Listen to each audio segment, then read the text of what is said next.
સુરત શહેરના સલાબતપુરા વિસ્તારમાં આવેલ એનટીએમ ટેક્સટાઇલ માર્કેટમાં તારીખ 3/5/2025ના રોજ રાતના સમયે અજાણ્યા 4 ઈસમોએ રોકડા રૂપિયાના ચોરી કરીને ફરાર થઈ ગયા હતા.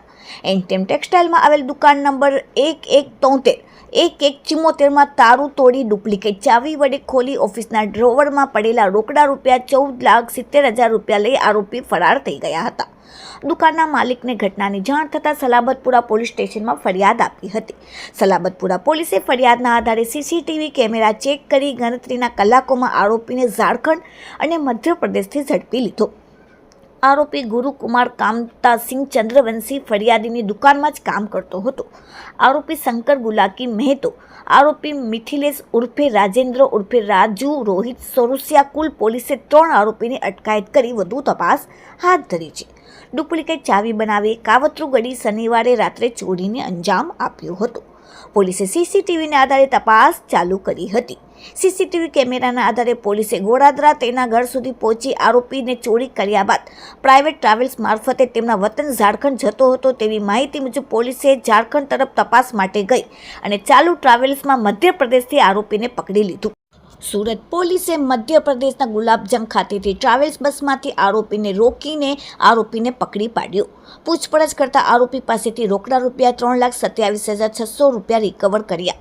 હાલ સલાબતપુરા પોલીસ દ્વારા વધુ પૂછપરછ હાથ ધરવામાં આવી છે અને બેંકમાં પણ જમા કરાવેલા પૈસા રિકવર કરવાની કાર્યવાહી શરૂ કરી. Bureau report, daily India TV, Surat.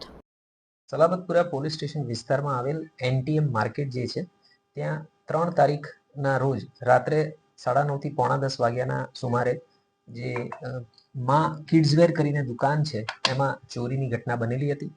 5 તારીખે સોમવારે સવારે જ્યારે તેના માલિકે દુકાન ખોલી અને એમના ધ્યાનમાં આવ્યું ત્યારબાદ એમણે 14,70,000 રૂપિયાની આ જે ચોરી છે એની ફરિયાદ આપેલી હતી. આ ફરિયાદ દાખલ કર્યા બાદ તાત્કાલિક ધોરણે પોલીસે અલગ અલગ ટીમો બનાવી સીસીટીવી કેમેરા, હ્યુમન ઇન્ટેલિજન્સ અને બાતમીદારો મારફતે તપાસ ચાલુ કરી. તાત્કાલિક ધોરણે ધ્યાનમાં આવ્યું કે આ દુકાનમાં જે એક કામ કરી રહેલ શખ્સ છે ગુડ્ડુકુમાર કામતાસિંહ ચંદ્રવંશી, એણે આ ચોરીમાં ભાગ ભજવેલો છે અને એની સાથે અન્ય 2 માણસો પણ આમાં ચોરી કરતા હતા દુકાનમાં આવીને એ દેખાયું હતું. આ સીસીટીવીના આધારે તપાસ કરી અને ત્યારબાદ આ જે ગુડ્ડુકુમાર છે એનું ઘર ગોડાદરામાં છે. પોલીસ ત્યાં આગળ પહોંચી અને ત્યાંથી માહિતી મેળવી અને એ પોતાના વતન ઝારખંડ જઈ રહ્યો હતો એવી બાતમી મળતા તાત્કાલિક ટ્રેસિંગ કરી અને એની પાછળ પોલીસની ટીમો લાગી ગઈ હતી અને એને મધ્યપ્રદેશમાંથી ગુલાબગંજ ખાતેથી ચાલુ ટ્રાવેલ્સમાંથી જ ત્યાં આગળથી પોલીસે પકડી પાડેલો હતો. નજીકના પોલીસ સ્ટેશન લઈ જઈને એની પૂછપરછ કરવામાં આવી અને એની પાસેથી આજે 14,70,000 પૈકીના 6,86,100 રૂપિયાની રિકવરી કરવામાં આવી.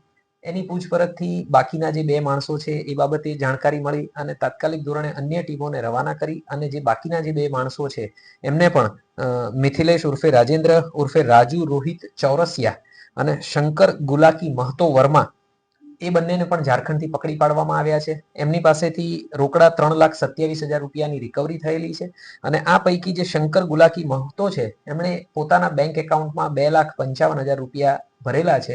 એની રિકવરી પ્રોસિજર ચાલુ છે. આ 3 આરોપીઓ જે છે એમની અટક કરી લેવામાં આવેલી છે અને આ ઉપરાંત અન્ય 2 આરોપીઓના પણ તપાસ દરમિયાન નામ ખુલેલા છે, જેમાં એક દિનેશ બિહારી અને બીજા ગોલુ ઉર્ફે ગુરુદયાલ યાદવ જે છે એ બંને પણ ઝારખંડના નિવાસીઓ છે. આ લોકો પણ આ ચોરીમાં સંડોવાયેલા હતા એ હકીકત હાલે ધ્યાનમાં આવેલી છે. જે મેં કીધું એ પ્રમાણે ગોલુ ઉર્ફે ગુરુદયાલ યાદવ છે એ આ જે નોકર ચોરીમાં સંડોવાયેલ મેઇન ઈસમ ગુડ્ડુકુમાર સાથે સીધો સંપર્કમાં હતો. આ ગોલુ ઉર્ફે ગુરુદયાલ યાદવની સામે 2018માં મિલેનિયમ માર્કેટમાંથી પણ આ પ્રકારે ચોરીનો ગુનો દાખલ થયેલો છે અને આ ઉપરાંત જે શંકર ગુલાકી મહતો જે છે એની સામે 2016માં પૂનામાં પણ નોકર ચોરીની ફરિયાદ દાખલ થયેલી છે.